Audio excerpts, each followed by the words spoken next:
Kembali lagi bersama saya Alvin Fantoni dalam penjelasan ruang kelas. Pada modul pertama kita akan membahas penuh tentang administrasi. Dan pada kali ini adalah administrasi dari sisi guru atau dari sisi website. Ketika guru atau satu user ketik URL ruang kelas di laptop atau di PC atau di HP mereka di browser, mereka akan masuk ke halaman untuk mereka login atau mereka sign up atau register. Dan user yang daftar di ruang kelas juga bisa masuk ke aplikasi ruang guru dengan akun yang sama. Dan begitu juga sebaliknya. Jadi user yang sudah berlangganan atau punya akun ruang guru itu bisa masuk ke ruang kelas tanpa perlu daftar lagi karena menggunakan satu database yang sama. Oke, jadi untuk hierarki ruang kelas sendiri itu dalam satu bisa lebih dari satu organisasi. Jadi organisasi seperti apa? Organisasi itu adalah semacam ruang kerjanya mereka, yaitu adalah bisa satu sekolah, bisa satu bimbel, bisa satu komunitas apapun. Dan satu user itu bisa multiple organisasi, nggak cuma satu aja. Jadi yang balik lagi ke awal kita adalah sistemnya freemium. Jadi satu user bisa membuat organisasi sendiri atau atau dia bisa diundang ke organisasi orang lain. Jadi kalau ternyata dia setelah login atau register dan akun itu belum terdaftar di organisasi manapun, mereka akan mendapat semacam blocker. Jadi kita bakal kasih tahu, oh kamu belum memiliki organisasi. Dan mereka bisa buat organisasi tersebut. Ada beberapa field yang harus diisi. Yang pertama adalah nama organisasi. Itu bebas, dia bisa isi misalnya SMA 1 Jakarta atau Bimbel Ruang Guru juga bisa. Terus dia harus pilih tipe organisasinya untuk apa, itu buat data ke kita biar kita bisa memonitor dan kita bisa gampang tahu yang mana organisasi yang mana yang harus di approach duluan atau yang harus kita membuat mereka menjadi premium. Untuk phase awal bakal ada 4 tipe. Yang pertama adalah tipe organisasi yang berupa sekolah, yang kedua adalah tipe organisasi berupa sekolah madrasah, yang ketiga adalah tipe organisasi berupa bimbel, yang keempat adalah lainnya, yang dimana tidak termasuk dari tiga ini. Lalu mereka perlu isi provinsi organisasi itu di mana, kota kabupaten, dan juga alamat. Setelah itu kebuatlah satu organisasi baru khusus untuk user tersebut. Nah, di dalam organisasi atau komunitas atau sekolah bakal terdapat tiga menu, yaitu adalah kelas Anda yang dimana paling atas, di mana di sini nanti semua guru akan melihat semua kelas yang dia berpartisipasi. Lalu ada info umum, di mana jika diklik nanti bakal tentang info organisasi tersebut yang sudah dibuat. Dan ketiga adalah anggota organisasi tersebut. Lalu, nah, karena satu user itu bisa mempunyai banyak organisasi, nggak cuma satu organisasi aja, maka mereka juga berhak untuk pindah-pindah organisasi. Seperti contoh, Alvin Fantoni terdaftar di SMA Negeri 1 Jakarta dan juga SMA Negeri 8 Jakarta. Jadi dia dengan klik di sini, mereka bakal pindah ke SMA, Alvin Fantoni bakal pindah ke SMA Negeri 1 Jakarta. Kurang lebih seperti itu. Dan tidak ada batasan maksimum satu user boleh terdaftar di maksimum berapa organisasi. Untuk fitur jadikan yang utama, gunanya untuk apa? Jadi ketika setelah mereka login, itu jika mereka memiliki banyak organisasi, maka mereka akan dilempar ke organisasi yang dijadikan utama setelah login. Kurang lebih seperti itu. Dan jadikan yang utama hanya bisa satu organisasi aja pada satu waktu. Jadi, tapi mereka bisa mengubah organisasi lain menjadi yang utama. Seperti contoh, sekarang Alvin Fantoni menjadikan SMA Negeri 8 Jakarta yang utama. Tapi Alvin Fantoni juga bisa mengubah dan membuat SMA Negeri 1 Jakarta menjadi utama dan berarti ketika udah dijadikan SMA Negeri 1 yang utama, SMA Negeri 8 Jakarta merupakan tidak organisasi yang utama lagi untuk Alvin. Jadi setelah Alvin login, itu bakal dilariin ke SMA Negeri 1 Jakarta. Lalu mereka juga bisa bikin organisasi baru lagi, yaitu dengan klik button di sini, maka kelemparlah ke pop-up atau form yang harus mereka isi lagi untuk membuat satu organisasi.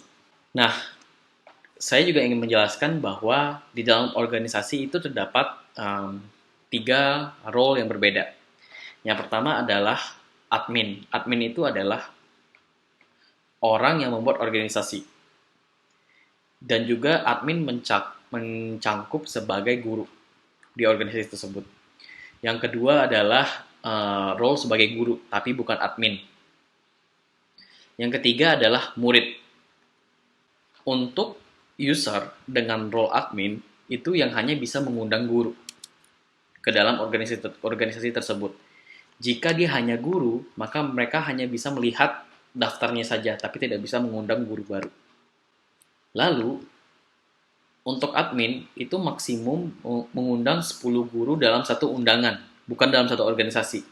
Jadi dalam satu undangan, maksimum 10 email yang harus di-input. Jika mereka mau input lebih dari 10, berarti mereka harus membuat satu undangan baru lagi, kurang lebih seperti itu. Nah, guru yang udah diundang oleh si admin itu dapat membuat kelas mereka sendiri.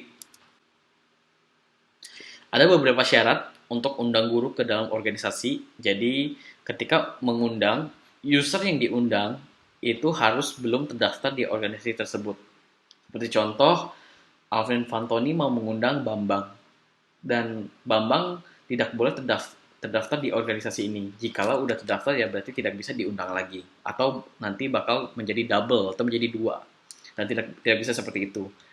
Maka ketika admin menginput emailnya di sini Bambang, lalu klik tambah, nanti bakal ada pengecekan terlebih dahulu apakah Bambang ini sudah terdaftar di organisasi yang mau diundang atau belum. Yang mungkin saya perlu tekankan adalah rules-nya ini hanya berlaku di organisasi ini aja. Jadi misalnya Bambang terdaftar di organisasi lain, ya tidak ada masalah. Yang penting adalah Bambang belum terdaftar di organisasi yang Alvin buat. Lalu untuk info umum, untuk nama organisasi, alamat, provinsi, kota itu bakal sesuai dengan yang admin buat pada form pertama ketika buat organisasi. Dan juga untuk nama penanggung jawab dan email penanggung jawab itu secara default bakal dari admin yang membuat. Jadi admin yang membuat itu namanya bakal terlihat di sini dan emailnya apa. Tapi si admin dapat mengubah sendiri.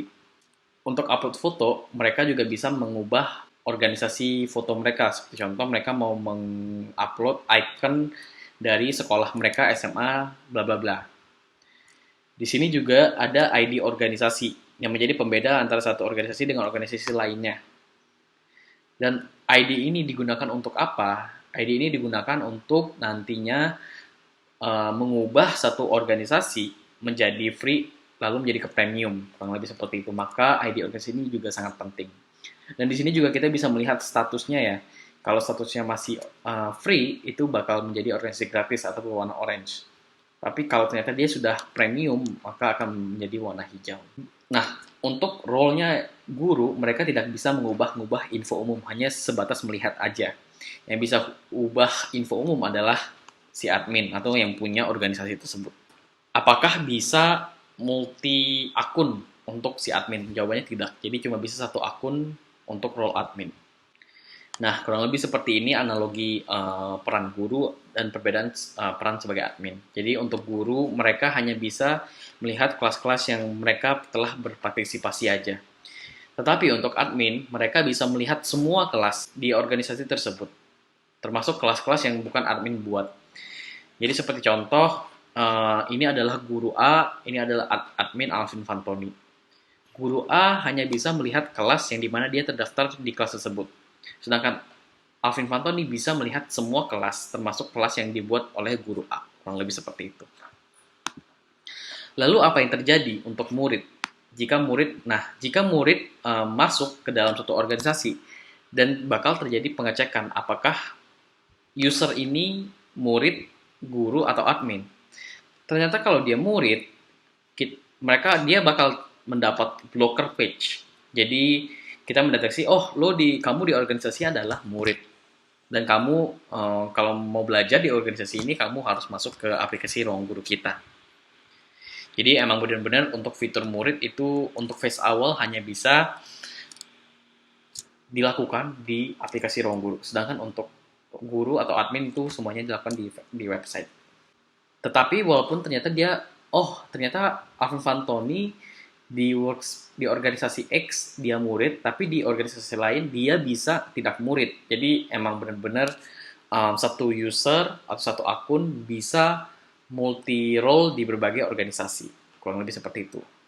Nah, di sini juga mereka bisa melihat profil mereka, lalu bisa mengedit dan juga bisa mengubah password mereka di ruang kelas. Seperti halnya di aplikasi ruang guru kita. Kurang lebih itu dari sisi guru, lalu kita ke sisi murid dari sisi administrasi. Oke, untuk entry point atau cara masuk ke ruang kelas di aplikasi ruang guru, untuk kondisi user yang belum login atau register, ruang kelas bakal ada di layanan favorit lainnya. Ini juga berlaku ketika dia sudah login tapi belum terdaftar di salah satu kelas di organisasi manapun di ruang kelas. Jika user tersebut sudah terdaftar seenggaknya di dalam satu kelas, maka bakal muncul entry point ruang kelas di paling atas, di atas ruang belajar. Mengapa kita menaruh di atas ruang belajar? Karena emang ruang kelas ini bakal jadi kegiatan yang bakal mereka lebih sering gunakan, dan ruang belajar akan menjadi supporting produk untuk ruang kelas, untuk user tersebut. Sebagai contoh, mereka bisa melihat di sini ada tugas aktif, ada chat guru, kurang lebih seperti itu. Oke, sekian dari modul 1. Terima kasih.